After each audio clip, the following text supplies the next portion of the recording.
Los que seguían a Jesús en los evangelios estaban divididos en dos grupos. Estaban los consumidores y estaban los discípulos. Los consumidores se acercaban a Jesús por lo que Jesús podía darles: sanidad, liberación, comida milagrosa, bendiciones. Y está bien, Jesús les daba a aquellos que venían a consumir lo que Jesús podía ofrecer. Pero había otro grupo de personas que no seguían a Jesús por lo que Jesús ofrecía, seguían a Jesús por lo que Jesús era. Seguían a Jesús por Jesús mismo, seguían a Jesús porque lo amaban. Y esos eran los discípulos. Y el movimiento de Jesús ha llegado hasta el día de hoy, no por los que consumían bendiciones, sino por aquellos que fueron discípulos de Jesús. Y tú puedes estar en este lugar y venir a consumir las bendiciones que Jesús quiere darte. Y está bien, eres bienvenido. Aquí hay sanidad, liberación, prosperidad. Todo eso está para ti. Jesús quiere regalártelo. Pero lo que Jesús va a hacer en Santander, lo que Jesús va a hacer en Cantabria, en España, no lo va a hacer con consumidores, lo va a hacer con discípulos. Los discípulos no están aquí por lo que Jesús puede ofrecer. Están aquí porque están obsesionados por Jesús. Y porque Jesús es su máxima recompensa. Y no le están diciendo a Jesús, dame. Están diciendo a Jesús, ¿qué quieres que te dé? Y voy a desafiar en este momento tan particular que estáis viviendo, a que en una iglesia que puede estar llena de consumidores, toméis el compromiso de ser discípulos. Sé que os estáis reuniendo los lunes, esto acaba de comenzar, y no es casualidad que traiga esta palabra en un tiempo como este, porque los lunes se están reuniendo los discípulos para formarse, para prepararse para lo que viene para esta congregación. Y lo que viene para esta congregación es que hay que tirar las paredes. No entráis en una reunión, estáis haciendo 2 y ya se planifica 3, os estáis en problemas.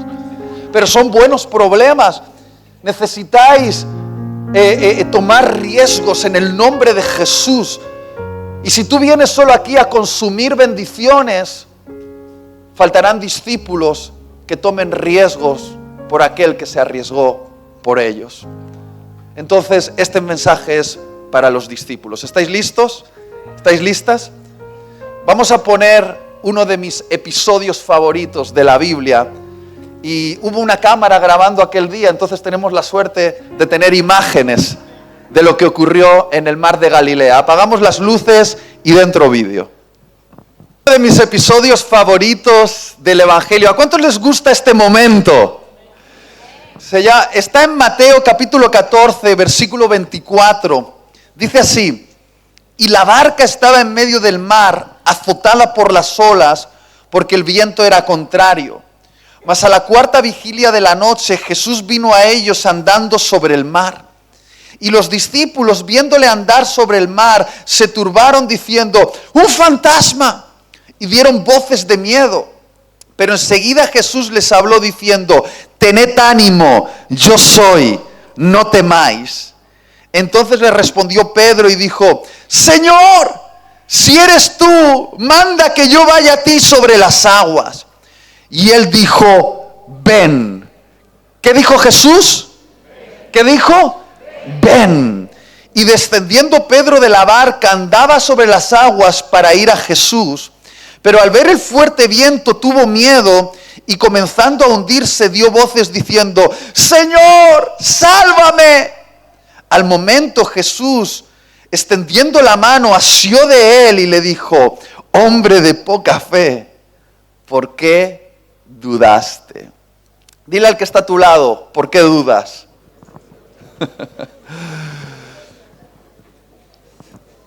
Queridos hermanos y hermanas, yo asumo que Jesús el Mesías, Dios hecho hombre, caminase sobre el mar.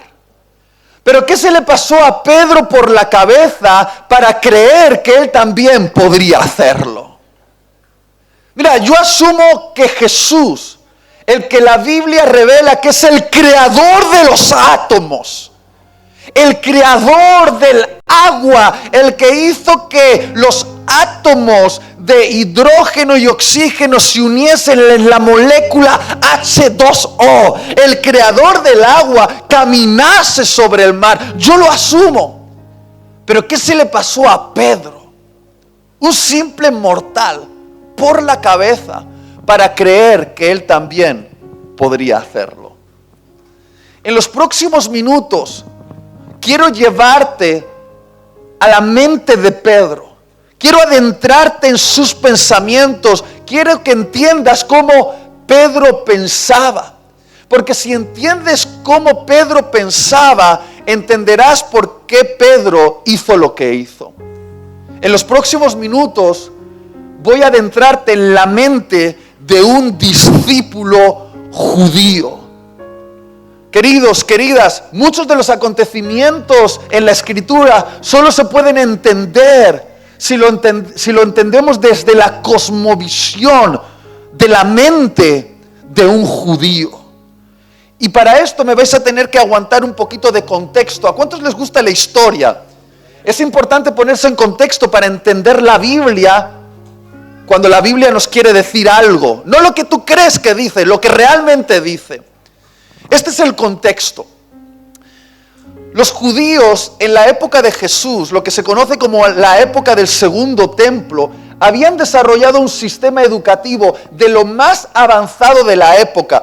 Todas las regiones alrededor de Israel valoraban el sistema educativo que los judíos habían desarrollado. Era un sistema educativo que comenzaba a los 5 años de edad del niñito judío y se desarrollaba en la sinagoga local, la sinagoga de la aldea o la sinagoga de la ciudad.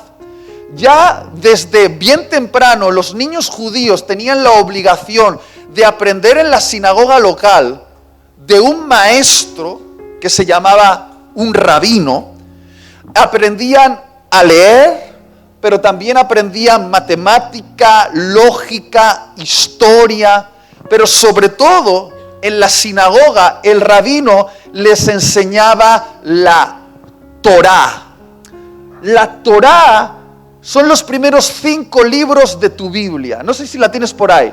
Los primeros 5 libros de tu Biblia, que son Génesis, Éxodo, Levítico, Números, Deuteronomio, lo que conocemos como el Pentateuco, la Torá, que significa la instrucción de Dios, la ley de Dios. El rabino enseñaba a esos niños a amar la Torá. Había diferentes niveles educativos. El primero de ellos se llamaba el Bet Sefer, que traducido significa la casa del libro, que abarcaba los años de los 5 a los 10 años de los niñitos judíos y se desarrollaba en la sinagoga local. Durante ese periodo en el Bet Sefer, los niños tenían la obligación de aprenderse de memoria los primeros 5 libros de tu Biblia. Básicamente, todo esto, de memoria. Escucha, ¿has tenido problemas para aprenderte el versículo de la semana? Estos niños de 5, 6, 7, 8 años se aprendían de memoria Génesis, Éxodo, Levítico, Números y Deuteronomio. De memoria.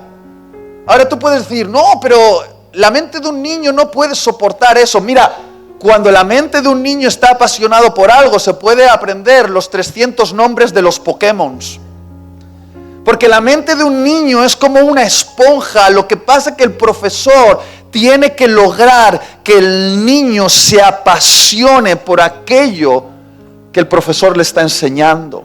Por esa razón, el rabino, cuando educaba a esos niñitos, antes de enseñarles la Torá, ponía las letras hebreas sobre una tablilla y hacía que miel se derramase sobre esas letras hebreas.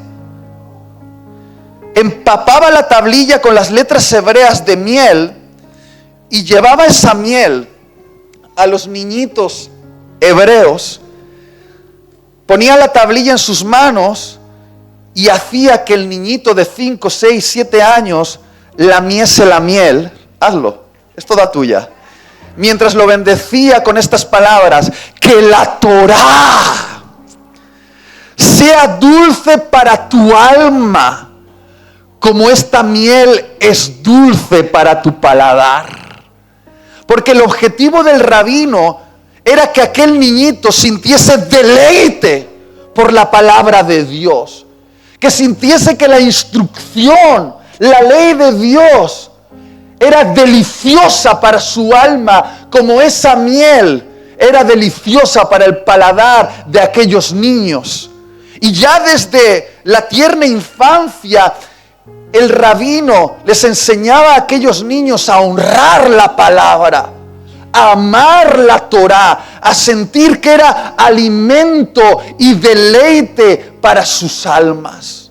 Y se aprendían de memoria los 5 primeros libros de tu Biblia. Ahora, cuando terminaba el Bet Sefer, más o menos a los 10, 11 años de edad, la mayoría de niños se iban a aprender el oficio familiar. Se iban de aprendices para aprender el oficio de la familia. Si sus padres eran pescadores, aprenderían a pescar. Si sus padres eran carpinteros, aprenderían carpintería. Si sus padres eran panaderos, aprenderían a hacer el pan. Es decir, se dedicarían al oficio familiar. Pero los mejores alumnos, aquellos que el rabino consideraba que tenían mayor capacidad para memorizar la Torá y para entender su significado, es decir, los mejores de los mejores, los alumnos más dotados, más cualificados, con mayor inteligencia y pasión, se quedaban para seguir siendo formados en la sinagoga en el segundo nivel de formación, que se llamaba el Bet Talmud. Bet Talmud se traduce como casa de estudio. En el Bet Talmud, el rabino les hacía memorizar ya no solo la Torá, sino otros libros de la Biblia, como los Salmos, los Proverbios, los Profetas. Y no solo eso, les hacía estudiar a aquellos adolescentes la Mishnah. ¿Qué es la Mishnah? La Mishnah eran los dichos de los sabios judíos que habían interpretado durante siglos la Torá. Es decir, los refranes, los dichos, las interpretaciones de los sabios judíos de todas las épocas era la Mishnah, era la transmisión oral que se había hecho de la sabiduría de los judíos. Entonces el rabino le hacía a esos adolescentes aprender esas interpretaciones, pensar en ellas, indagar en ellas, entender la Torá y su significado. Ahora, era tan estricto, escuchad esto, era tan estricto la exigencia educativa que la mayoría de muchachos no podía soportarla. Entonces se iban a aprender el oficio familiar. Si sus padres eran pescadores, aprenderían a... Si sus padres eran carpinteros, aprenderían a hacer carpintería. Si sus padres eran panaderos, aprenderían a ¿qué? A hacer el pan. Pero los mejores de los mejores, aquellos alumnos que mostraban una capacidad no solo para memorizar en las escrituras, sino para entender el significado, comprender a los sabios, aquellos que eran lo mejor de lo mejor de lo mejor, los más capacitados, la élite intelectual, pasaban al tercer nivel, que se llamaba el Bet Midrash, que significa casa de interpretación.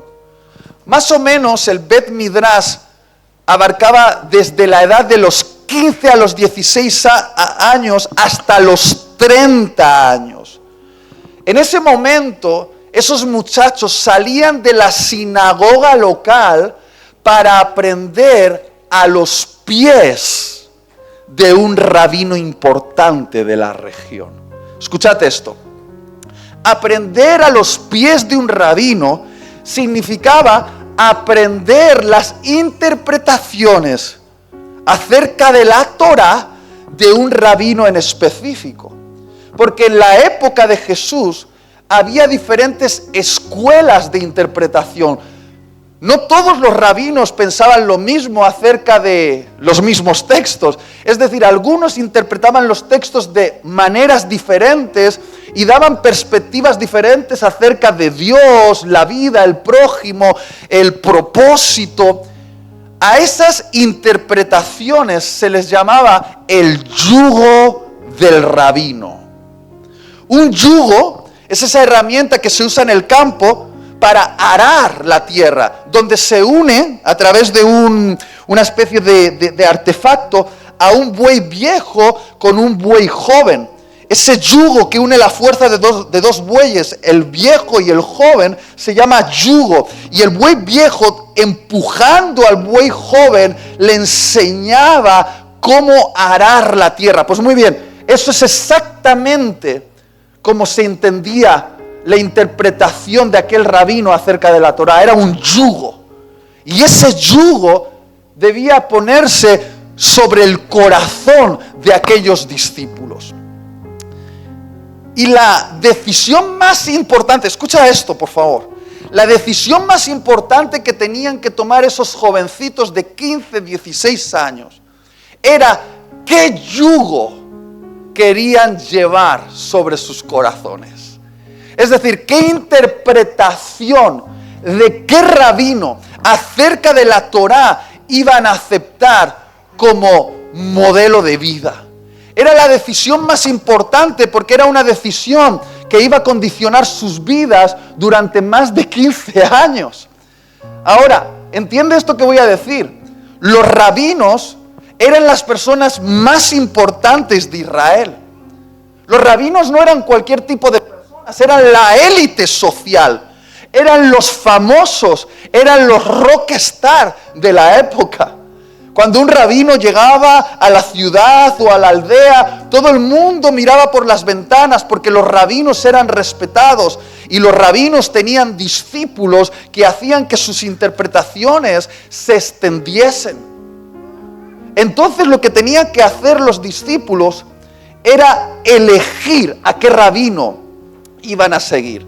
Y había rabinos que eran más importantes que otros rabinos, más selectos que otros rabinos, más influyentes que otros rabinos.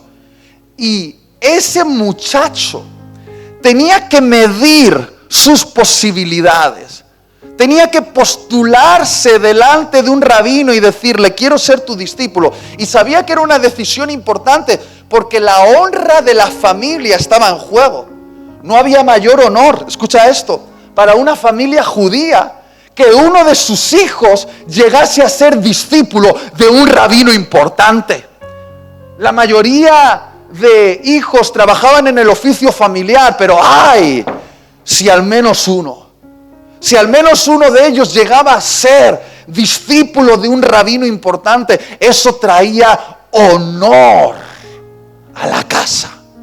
Entonces el muchacho tenía que tomar una decisión bien complicada.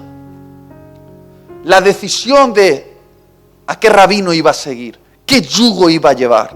Medía sus opciones, se acercaba a ese rabino y le decía, quiero ser tu discípulo.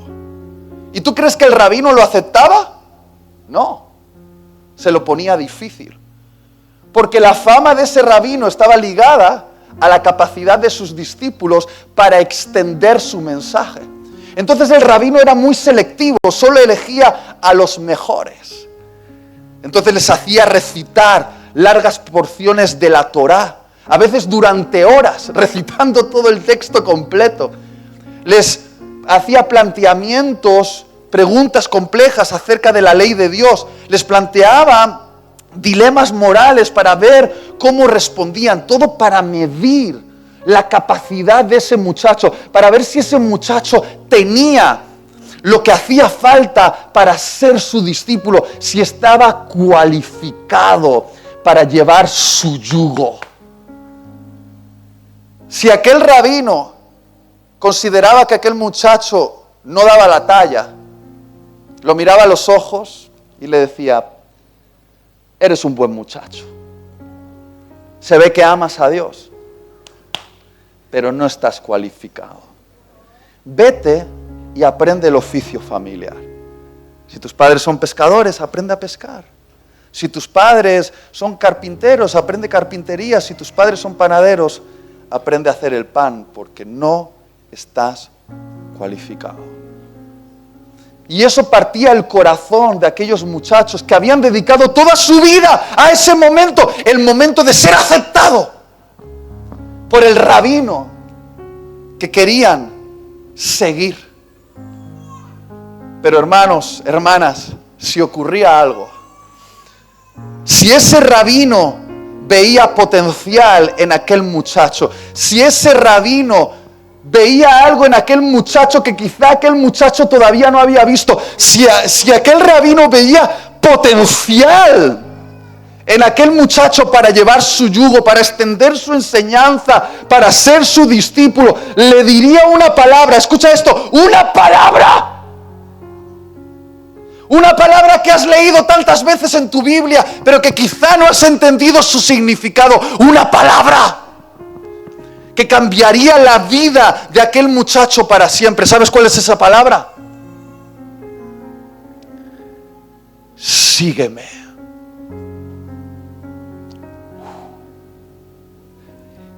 Y en el momento que el rabino le decía, sígueme, la vida de aquel muchacho cambiaba para siempre. Porque convertía a aquel rabino en el centro de su vida. Dejaba a su padre, a su madre, su aldea, su mundo conocido, el oficio familiar, cualquier cosa con la que estuviese vinculado. Lo dejaba todo para seguir a aquel rabino que se convertiría en el centro de su vida, en la obsesión de su vida. ¿Sabéis cómo llamaban los discípulos a sus rabinos? Los llamaban Padre.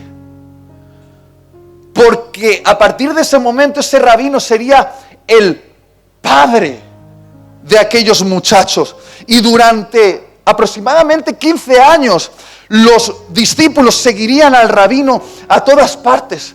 Escucharían cada enseñanza del rabino, cada palabra que salía de la boca del rabino. Ellos estaban tomando apuntes, observando cómo interpretaba la Torá, cómo interpretaba esos versículos y cómo esos versículos hacía que la vida fuese interpretada de una manera determinada. Ellos estaban atentos, fijándose en cada gesto.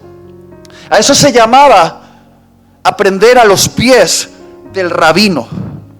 El rabino no tenía un púlpito, el rabino se sentaba en cualquier lugar, en una plaza, y todos sus discípulos se ponían alrededor. Cuanto más cerca, mejor, cerca de sus pies, escuchando cada palabra, absorbiendo cada palabra. Tan cerca, tan cerca, tan cerca de su rabino, porque la obsesión del discípulo era convertirse en un reflejo de su rabino, absorber toda la esencia del rabino.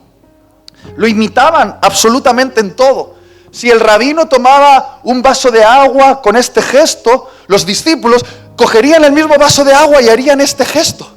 Si el rabino caminaba de una manera en particular, los discípulos caminaban de esa manera en particular. ¿Por qué? Porque la obsesión del discípulo era ser una imagen, un reflejo de su rabino. Los papás, cuando se despedían de sus hijos, sabiendo que en los próximos años quizá no volverían a ver a sus hijos, porque esos hijos ahora tenían un nuevo padre, era aquel rabino.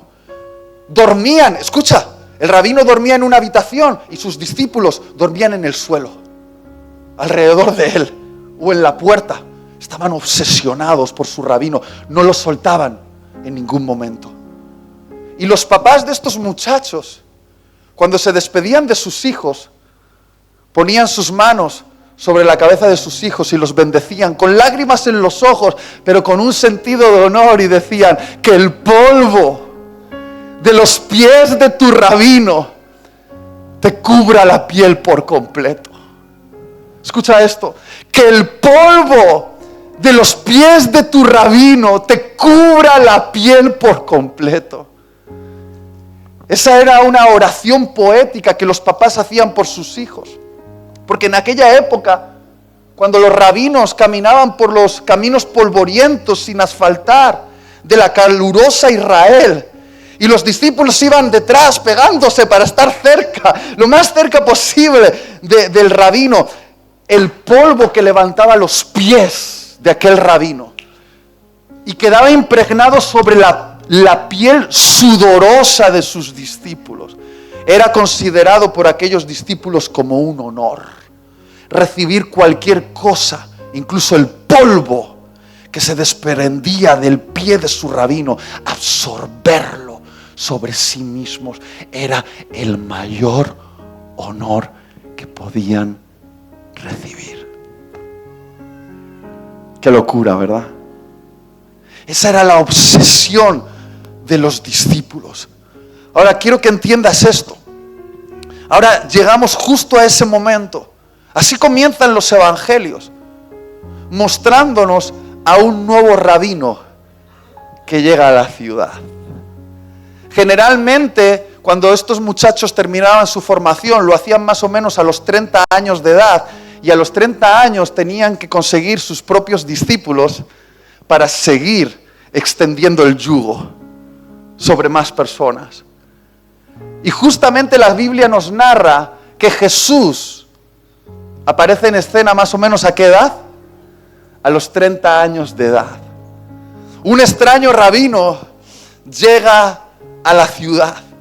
Pero no es un rabino como los demás rabinos, es un extraño rabino, un rabino que no pertenece a ninguna de las escuelas, que habla de cosas diferentes, que hace cosas diferentes. Un extraño rabino llamado Jesús, un rabino que rompió con todo el sistema educativo de aquella época, fue revolucionario.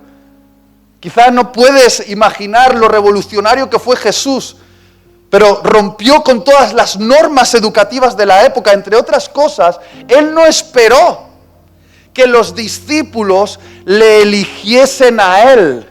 Fue él quien fue a elegir a sus discípulos.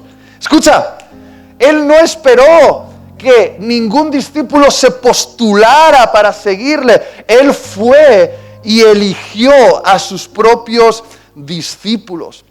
Y decidme una cosa, ¿dónde fue a buscar este rabino llamado Jesús a sus discípulos?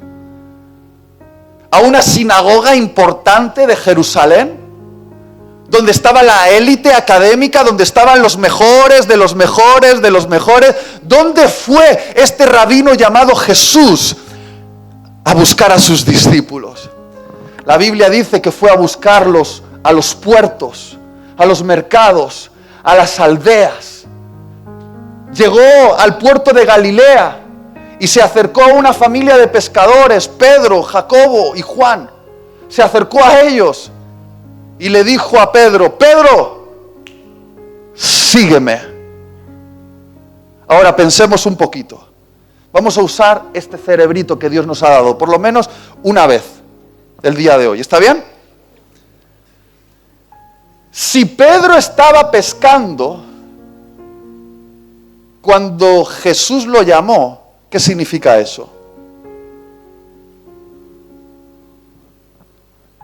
Que Pedro estaba en el oficio familiar, que era pescador porque no había podido ser discípulo de un rabino, que no había dado la talla, que no era lo mejor de lo mejor de lo mejor, que no era de la élite académica, que no estaba cualificado. Jesús elige a un pescador que el sistema educativo de la época ya había rechazado, lo elige con una palabra y dice: sígueme, sígueme. Y en cuanto le dice sígueme, vemos a este pescador dejando sus redes, el negocio familiar, el sustento de su familia, lo deja todo, todo, para comenzar un viaje de aprendizaje siguiendo a aquel rabino. ¿No te parece una locura? Que venga un desconocido, te diga sígueme y lo dejas todo. Aquello que te da de comer, tu sustento, tu aldea, tu negocio todo y sigues a ese rabino? Claro, es que no lo entiendes desde la mentalidad de un judío. Cuando un judío escuchaba de la boca de un rabino la palabra sígueme, lo que la mente de aquel judío entendía es que aquel rabino le estaba diciendo: creo que tú puedes ser como yo. Creo que tú puedes hacer lo que yo hago. Creo que tú puedes convertirte en mí. Cuando un rabino decía a otra persona sígueme, era una declaración de fe de ese rabino hacia esa persona. Le estaba diciendo: creo que tú puedes ser como yo. Creo que tú puedes hacer lo que yo hago. Creo que tú puedes convertirte en mí. Y claro, Pedro había sido rechazado durante toda su vida. Ningún rabino lo había elegido para ser discípulo. Era un descartado, un no cualificado. Y de repente ve a ese rabino que habla con una autoridad que ningún otro rabino hablaba, con una sabiduría tan profunda. Hablaba de los misterios del reino. Y ve a ese rabino que sana enfermos. Es capaz de hacer que los ciegos vean, los sordos oigan y los paralíticos caminen. Y ve a ese rabino con una autoridad para expulsar demonios. Y de repente ese rabino lleno de autoridad, ese rabino sabio, ese rabino lleno de poder le dice: sígueme. Que significa: creo que tú puedes ser como yo. Entonces créeme que tú también, si lo entendieses como Pedro lo entendió, lo dejarías todo para seguir a ese rabino y ser como él. Era tu oportunidad para vivir la vida eterna que anhelaba vivir todo niño judío, porque a los niños judíos no les interesaba ser pescadores de peces, querían ser pescadores de hombres, querían vivir para lo eterno. Y ahora Pedro tenía la oportunidad. Escucha, ¿y qué edad tenían los discípulos que Jesús eligió? Porque si Jesús tenía 30 años y los discípulos eran seleccionados a los 15, 16, 17 años, ¿cuántos años tenían los discípulos de Jesús?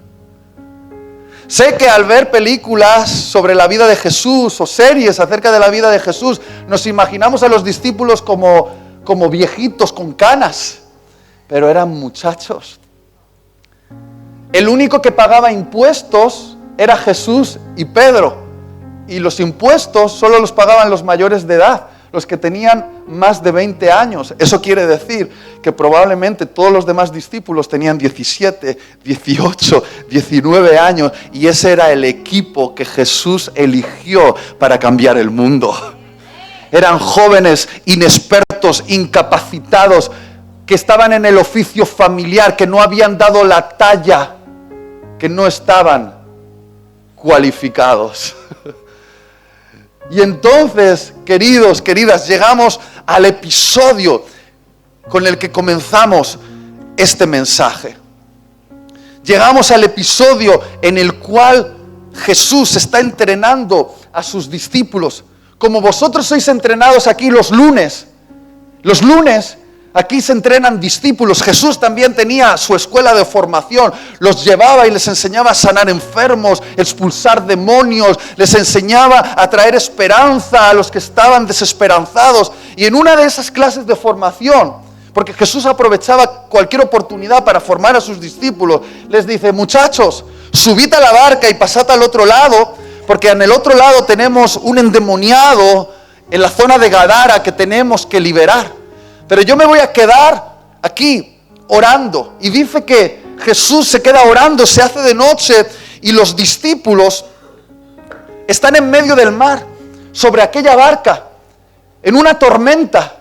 Y esos discípulos, algunos de ellos pescadores, estaban tan abrumados por las olas, los truenos, los relámpagos, los vientos, que se agarraban al mástil y se hacían pipí encima, llenos de miedo. ¡Nos vamos a morir! Y aquellos discípulos, gritando, Supongo que gritaron tan fuerte que Jesús los oyó y dijo, es el momento de darles la lección. Jesús llega al borde de la playa, no hay ningún barco y entonces Jesús hace lo suyo, empieza a caminar sobre el mar. Empieza a caminar sobre el mar con una elegancia entre las olas, los truenos y los relámpagos, con una paz, empieza a caminar y ahí están los discípulos agarrados a la barca gritando, ¡nos vamos a morir! Y de repente ven una extraña figura en medio del mar, una figura que está caminando sobre el agua y empiezan a decir, ¡es un fantasma! Cállate, Iker Jiménez, no es un fantasma. Algunos lo han entendido, otros no. Y entonces Pedro dice algo, dice, no es un fantasma, es nuestro rabino, es Jesús. Y entonces Pedro dice algo muy extraño, pero que tiene todo el sentido cuando eres un discípulo. Le dice, Jesús, si eres tú, dime que yo vaya. ¿Por qué Pedro le dice eso? ¿Por qué le dice, Jesús, si eres tú, dime que yo vaya? Porque Pedro pensaba como un discípulo. En esa barca había 12 hombres, pero solo uno pensaba como discípulo. 12 hombres en la barca, pero solo uno entiende lo que significa ser verdaderamente un discípulo. Entonces le dice, Jesús, si eres tú, dime que yo vaya. ¿Por qué dice eso? ¿Por qué lo dice?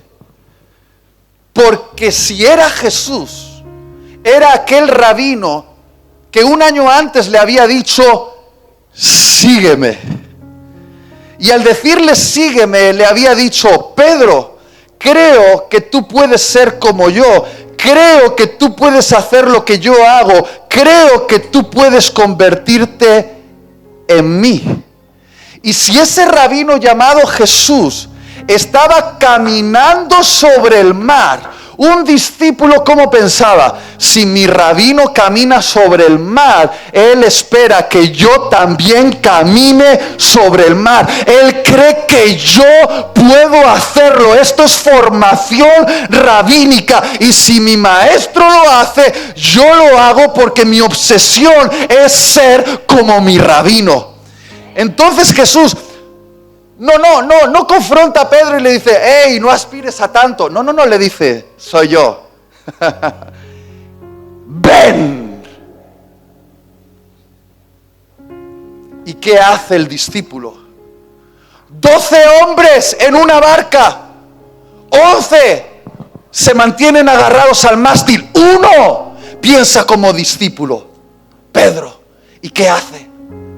Salta de la barca y empieza a caminar sobre lo imposible. Empieza a sentir el agua esponjosa bajo sus pies. Y ese Pedro, ese simple mortal, está caminando sobre el mar mientras mantiene su enfoque en su rabino. Pero de repente los truenos, los relámpagos empiezan a sonar. Él se desenfoca y en vez de mirar a su rabino, mira la tormenta y empieza a hundirse. Y grita, Señor, sálvame. Y tantas veces hemos leído esto. Jesús agarra a Pedro, lo saca, lo agarra entre sus brazos y le dice, Pedro, ¿por qué dudaste? Y a veces hemos leído ese episodio como si Jesús estuviese confrontando a Pedro, como si Jesús estuviese enfadado con Pedro, pero eso no es la interpretación, hermanos, hermanas. Yo me imagino a Jesús abrazando a Pedro y diciéndole, Pedro, casi lo logras, has dado unos pasos sobre el mar, ¿por qué dudaste? Lo estabas haciendo también, ¿por qué dudaste? Casi lo logramos, ¿por qué dudaste? Ahora, la pregunta esta mañana es, ¿de qué dudó Pedro? ¿De qué dudó Pedro? Algunos dicen, no, Pedro se hundió porque dudó de Jesús. A ver, ¿Cómo iba a dudar de Jesús si Jesús obviamente estaba caminando sobre el mar? Pedro sabía que Jesús era impresionante, no dudó de Jesús. Entonces, ¿de quién dudó Pedro? Creo que algunos ya lo están entendiendo aquí. Pedro dudó de exactamente lo mismo de lo que tú dudas. Pedro dudó de sí mismo. Pedro dudó de si él podría hacerlo. Pedro dudó de si él podría ser como su rabino. Y querido hermano, hermana, vengo aquí en el nombre de tu rabino llamado Jesús para hacerte la pregunta: ¿por qué dudas? ¿Por qué dudas? Y tú dices, bueno, dudo porque yo no estoy cualificado. Tú no me conoces a mí, Tiel. Yo tengo todavía muchos problemas en mi carácter. Estoy en formación, yo no doy la talla. Sí. Pero cada vez que decimos eso, Jesús tiene que interrumpirnos y decirnos: hey, no fuiste tú quien me eligió a mí, fui yo quien te eligió a ti. Porque si tú hubieses sido quien me eligió, quizá tú habrías apuntado demasiado alto, te hubieses equivocado, pero quiero recordarte que fui yo quien se acercó a aquel puerto y te dije: sígueme. Yo vi algo en ti que tú ni siquiera habías sido capaz de ver. Yo vi el potencial que tienes para ser mi discípulo y yo no me he equivocado. Entonces, ¿por qué dudas? Muchas veces hablamos de que es importante creer en Jesús, y claro que es importante creer en Jesús, pero esta mañana te estoy hablando de que Jesús cree en ti. Hablamos de nuestra fe en Jesús, y es importante, pero ¿qué de la fe de Jesús en ti? Jesús un día te miró y te interrumpió en tu oficio. Yo no sé cuándo fue el momento en el que Jesús te llamó. ¿Qué estabas haciendo? ¿Estabas en el mercado? ¿Estabas pescando? ¿Estabas en la carpintería? Yo no sé si estabas en el colegio, en la universidad, estabas en el supermercado, en la calle, pero yo sé que si estás aquí es porque un día ese rabino llamado Jesús te encontró, te miró a los ojos y te dijo: sígueme. Te dijo: sígueme. Y ese sígueme lo cambió todo en tu vida. ¿Y sabes lo que quiere decir que aquel rabino te dijese: sígueme? Quiere decir que aquel rabino llamado Jesús te estaba diciendo: hey, yo creo que tú has nacido para algo más grande que simplemente el oficio familiar. Yo creo que tú puedes dejar una huella en la eternidad. Yo creo que tú puedes llevar mi yugo. Yo creo que tú puedes extender mi movimiento. Yo creo que tú puedes hacer lo que yo hago, que puedes convertirte en mí. Yo creo en ti. Y tú dices: no, Itiel, no, es que yo no estoy cualificado, yo no doy la talla. Pues bienvenido al club de los no cualificados. ¿Qué os pensáis? ¿Que en esta iglesia está la élite? ¿Que está lo mejor de lo mejor? ¿Os habéis visto la cara? A Jesús le ha placido irte a buscar a ti, a mí, que no formábamos parte de la élite, de los más capacitados, de los más dotados. Él nos ha elegido inmigrantes, inexpertos, con serios problemas de carácter, y nos ha elegido y nos ha dicho: sígueme. Cuando yo leo el Evangelio, veo que Jesús tiene la extraña tendencia a buscar gente que todavía está en proceso, a buscar gente con serios problemas de carácter, a buscar gente que todavía tiene que ser formada. Él las busca así como están en proceso y los llama para ser sus discípulos. ¿Quieres una lista? La he traído para ti. Mira, Pedro era muy impulsivo, Tomás tenía dudas, Marta estaba estresada, Timoteo tenía miedo, Mateo era un traidor de su patria, Nicodemo pertenecía a los enemigos de Jesús, Zaqueo era un político corrupto, María Magdalena era prostituta, la samaritana estaba divorciada 5 veces, el gadareno estaba loco, Pablo era un sicario, Lázaro estaba muerto. ¿Cuál es tu excusa? ¿Cuál es tu excusa? No, es que yo no estoy cualificado. Nadie de los que llamó Jesús estaban cualificados. Él los calificó a medida que los llamó. Él los entrenó en el camino. Él los formó en el día a día. Él vio algo en ellos que ellos ni siquiera habían visto de sí mismos. Él vio que podían llevar su yugo, que podían extender su movimiento, que podían ser un reflejo de Él. Tantas veces he luchado yo con esas voces, no sé tú, esas voces que te dicen, hey, yo no estoy cualificado. Ay, tío, es que tú no sabes las voces que yo tengo en mi cabeza. Yo tengo las voces de mi cabeza y tengo luego un montón de bobos en internet recordándome que no estoy cualificado. Poniéndome en YouTube, tú no puedes ser predicador porque tú no sabes de doctrina, tú no has estudiado en una escuela teológica, tú no estás preparado, tú no vales, tú no tienes formación, tú no estás a la altura. Y cuántas veces yo he luchado con esas voces y he dicho, Jesús, tendrán razón, quizás que yo, se me queda demasiado grande esto, yo no puedo ser un predicador, no entiendo muchas cosas, no estoy preparado, me cuesta tanto. Y tantas veces mi rabino Jesús me ha hecho la pregunta, hey, Tiel, ¿quién te eligió a ti? ¿Ellos o yo? ¿Ellos o yo? ¿Quién te eligió? Porque si fueron ellos los que te eligen, ellos te pueden descalificar. Pero si fui yo quien te eligió, el único que te puede descalificar soy yo. Y yo he elegido elegirte. Yo creo en ti. Yo veo el potencial. Tú puedes ser mi discípulo. Ese es tu llamado.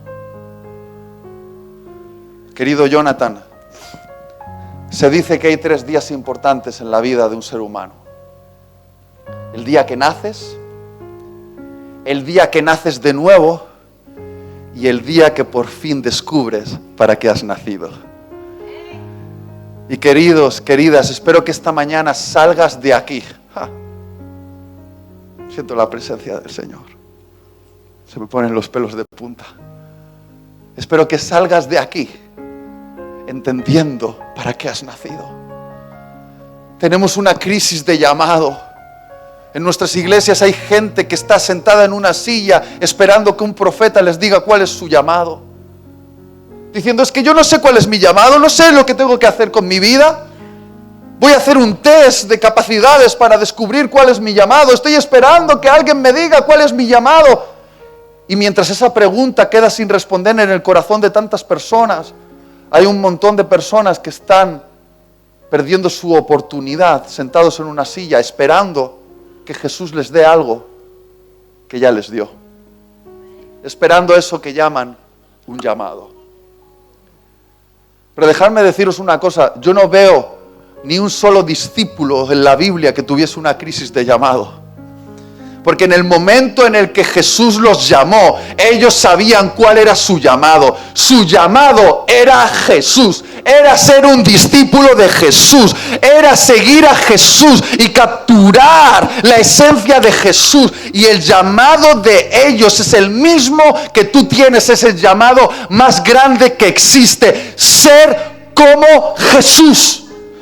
Tu llamado es estar a los pies de Jesús. Es tomar este libro, que es la palabra de Jesús, pero no solo es la palabra de Jesús, es Jesús mismo, porque Jesús es la palabra. Y es entender que esta palabra es dulce para tu alma, como esta miel es dulce a mi paladar.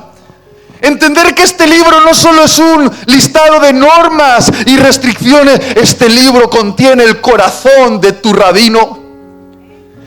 Este libro contiene el corazón de tu rabino. Escucha, bum, bum, bum, bum, bum. En este libro se revela cómo piensa, cómo siente, qué desea tu rabino. Este libro es una revelación de cómo tu rabino entiende la vida. Este libro no es solo algo que admirar, es algo que imitar.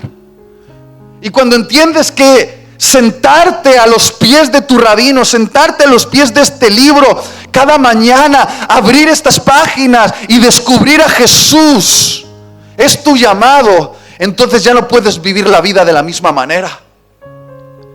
Porque entiendes que la vida cristiana no se trata de salvarse de algo. La vida cristiana se trata de llegar a ser como alguien. Se trata de llegar a ser como Jesús. ¿Quieres un llamado más grande que ser como Jesús? ¿Qué puede ser más grande? ¿Qué llamado puede ser más emocionante que ser como tu rabino?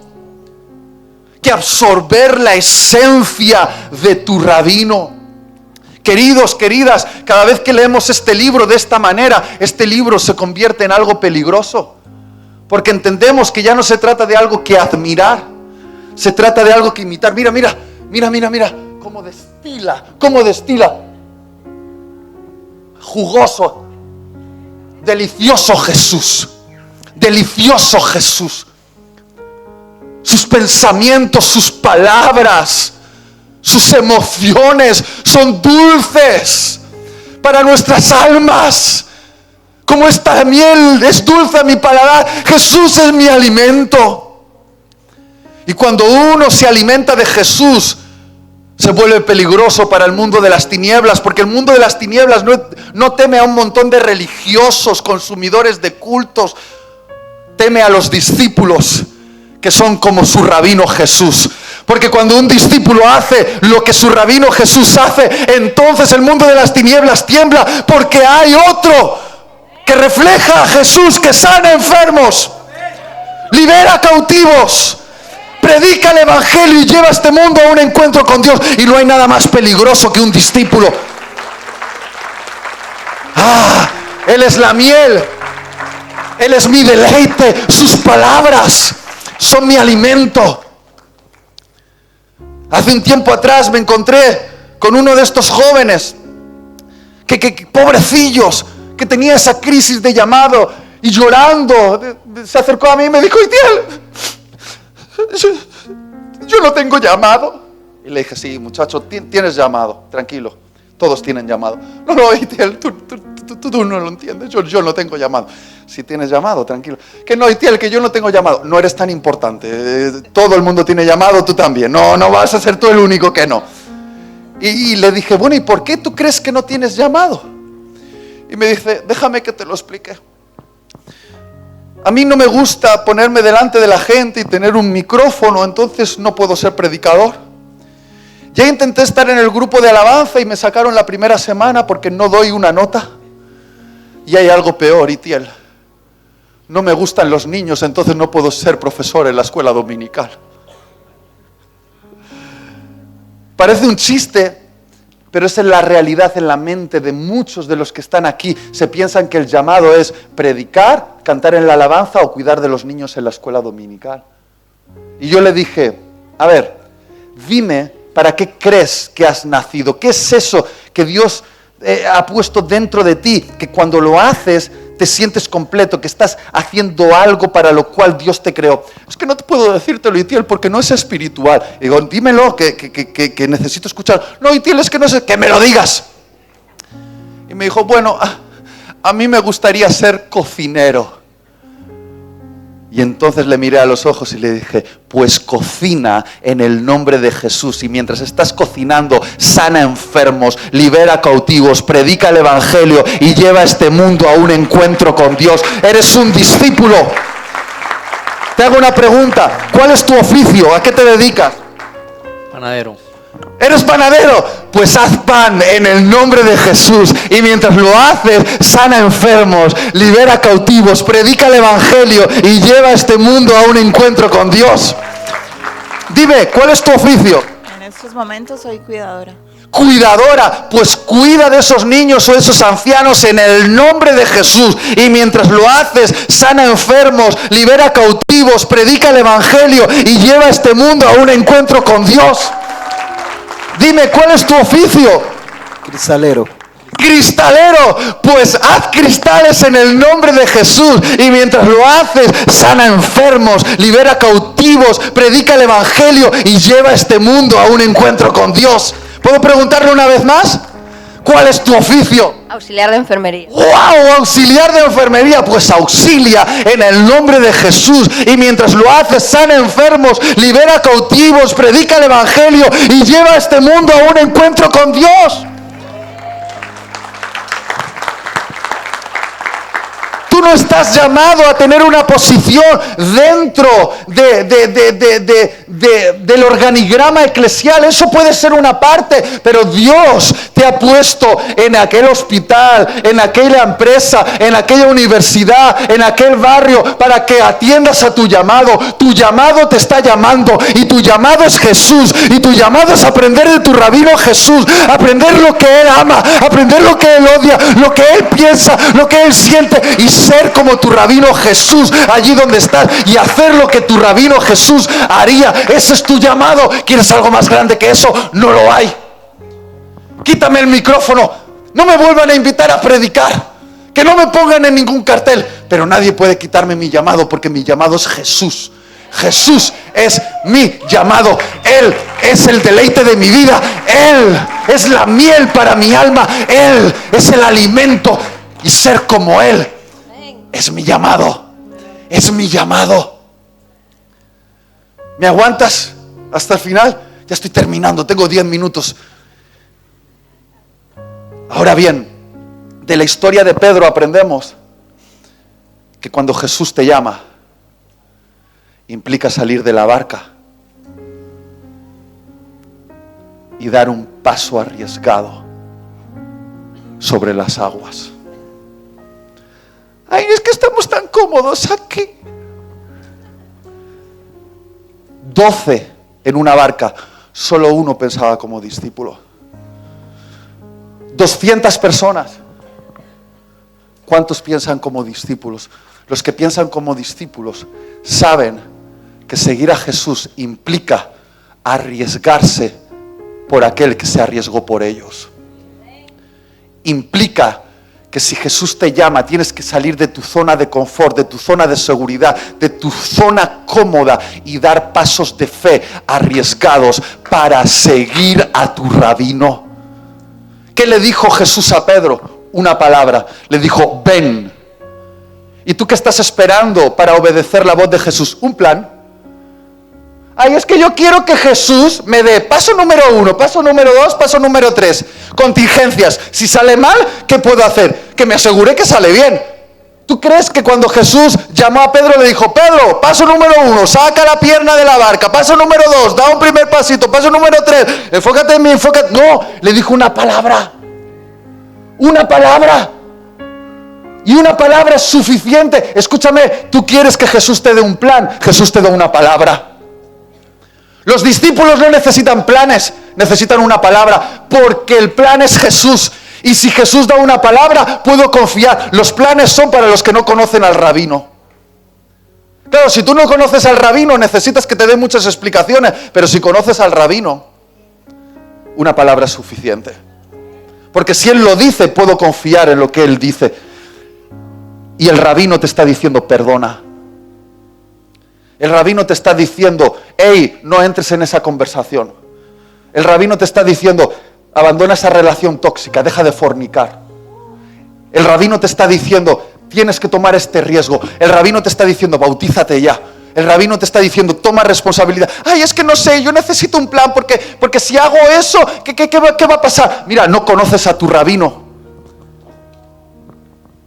Métete a los pies de tu rabino y descubre el corazón de tu rabino. Descubre hasta que confíes tanto en tu rabino que solo necesite darte una palabra para salir de la barca y confiar. Ay, pero ¿y cómo lo voy a hacer? Yo no estoy preparado, no tengo los recursos. Queridos, queridas, Pedro tampoco estaba preparado para caminar sobre el mar. ¿Qué creéis que fue lo que sostuvo a Pedro sobre el agua? ¿Fue el agua? El agua no puede sostener a un ser humano. Entonces decidme, ¿qué sostuvo a Pedro? No fue el agua. Fue la palabra que salió de la boca de su rabino. Lo que sostuvo a Pedro no fue el H2O. Fue el ven que que salió de la boca de su rabino.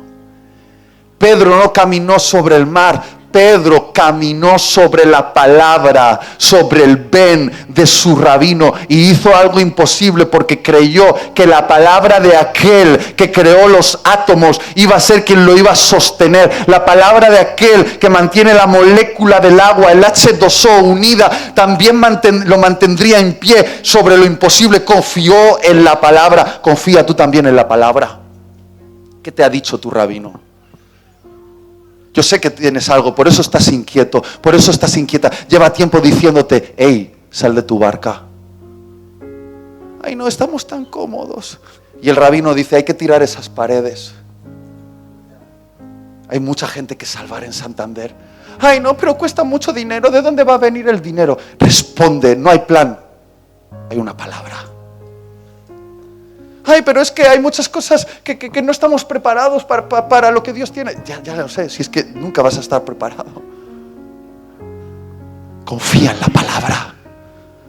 ¿Qué te ha dicho tu rabino? Te va a incomodar, te va a poner, en problemas con tus compañeros de universidad.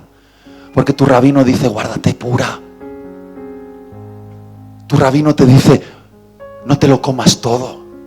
Tu rabino te dice, no te creas esas mentiras. Y eso te hace vivir una vida en la que a veces piensas que no hay sitio para ti en la barca. Y claro que no hay sitio para ti en la barca, porque tú no naciste para morirte dentro de la barca. Tú naciste para caminar sobre el mar, acercándote a tu rabino. Que se queden en la barca los que quieren tener una vida cómoda. Nosotros no queremos una vida cómoda, queremos incomodarnos por aquel que se incomodó por nosotros en aquella cruz. Decidme una cosa, ¿cómo se llamaba aquel joven rico al que Jesús le ofreció ser discípulo? ¿Cómo se llamaba? ¿Cómo se llamaba? No sabemos el nombre. Sabemos el nombre de Juan, de Pedro, de Jacobo, de Mateo, pero no sabemos el nombre de ese joven rico. Porque solo dejan su nombre escrito en el libro de las memorias del rabino aquellos que dejan algo por seguir a su rabino. Y qué triste que aquel joven que tenía la oportunidad de ser un discípulo sea conocido por la eternidad por aquello que no fue capaz de soltar para agarrar la mano de su rabino.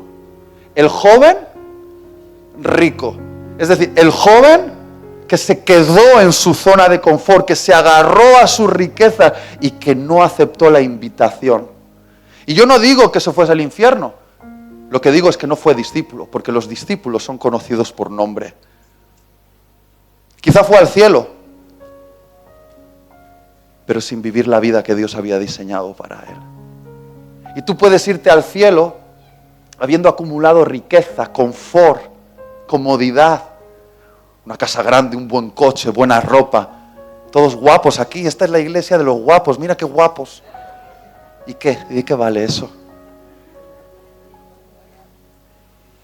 Yo no quiero ser conocido por aquello que no fui capaz de dejar por seguir a Jesús. Yo quiero que mi nombre esté escrito en el libro de las memorias de mi rabino, que me dice, ven, ¿qué te ha dicho a ti? Ven, sal de tu barca, sal de tu zona de seguridad, sal de tu riqueza, de tu confort, sal de aquello a lo que te agarras, ese trocito de madera en medio de la tormenta, y dices, esta es mi seguridad. Esa barquita no es tu seguridad es el ven que sale de la boca de tu rabino. Y tú me puedes mirar incrédulo. Hay algunos aquí incrédulos que llevan 1 hora juzgándome, diciendo, a ver cuándo termina este. Y tú puedes decirme, Itiel, Pedro terminó mojado.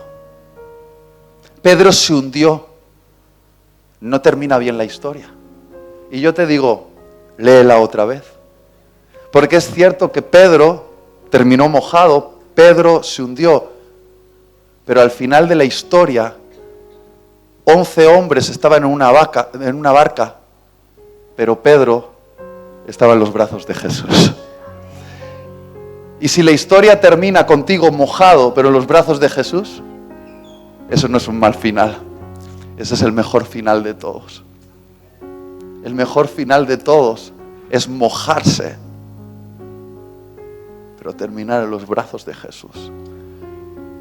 Quizá nos cueste, quizá no lo hagamos bien, quizá cometamos errores por responder. Nos flaquee un poco la fe y dudemos.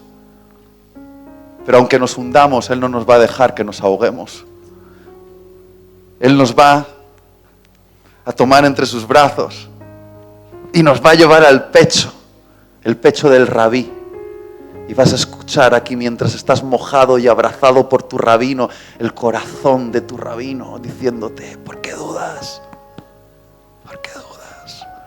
Pedro, con tu sombra un día vas a sanar enfermos. Pedro, te voy a dar las llaves del reino y el Hades no va a poder hacer frente a la iglesia. Pedro, vas a ser un fundador, vas a ser alguien que con una predicación vas a salvar a 3,000 personas. Pedro, no dudes, porque yo he visto tu potencial.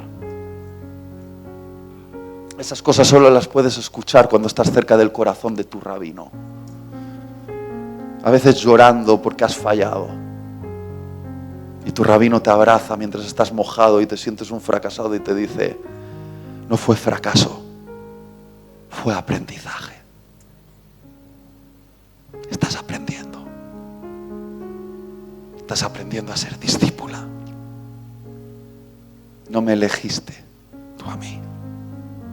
Fui yo quien te eligió. Yo te dije: sígueme, porque creo que tú puedes ser como yo. Y quiero orar para que el polvo de los pies de tu rabino llamado Jesús te impregne la piel por completo, que absorbas cada palabra, cada verdad, cada interpretación, cada gesto de tu rabino. Que tu rabino sea tu santa obsesión,